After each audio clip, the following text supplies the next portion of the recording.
What a grub this bloke is. Ugh, bit crook today, hope I sound alright on film. Yeah, little girl brought home something nasty from the daycare centre and yeah, I got it as well. Now a bit of an update for you. I imagine you remember back on the 1st of June, there was a car versus truck accident at Squires Hill at Bulahdelah. What it was a car actually decided to drive under the front of the truck, and that's exactly what it was. Yeah, wrong side of the road, poor bloke in the truck had no chance. Whole thing burst into flames. You can check out the video, go back a bit, you'll see it if you haven't seen it already. Yeah, Jeff is the driver's name. He was extremely lucky. He got pulled to safety by Chris actually, so check the video out, you'll see it all there.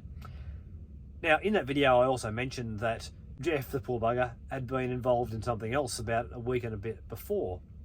He was actually pulled up in a parking bay up near Kempsey, and another truck sideswiped him, and that also burst into flames. So he had two very, very close calls within a couple of weeks. Now there were two trucks in that parking bay at Kempsey that happened towards the end of May.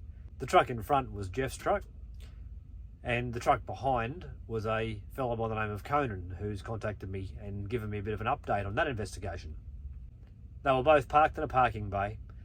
Another truck has come along and veered into the parking bay and sideswiped both trucks, causing an explosion which ended up in a total fireball. All three drivers survived, amazingly, but this is where the story gets interesting. And I'll chuck a couple of pictures up here of the scene at the time and the aftermath.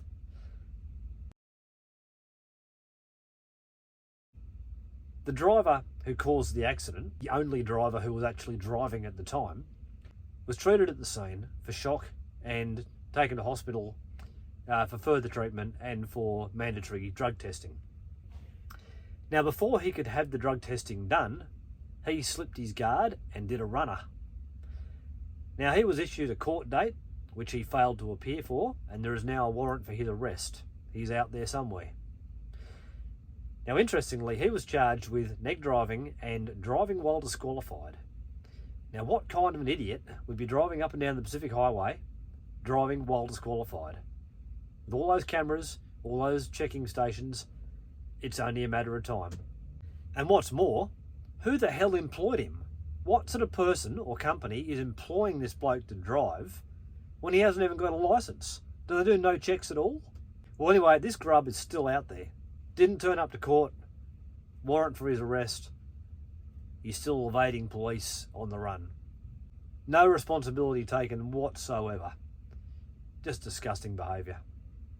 All I can say for Conan and Jeff is thank goodness the bloke wasn't any further off the road when he came into the parking bay, because that could have been 100 times worse. It could have been a triple fatality. Nobody lives the perfect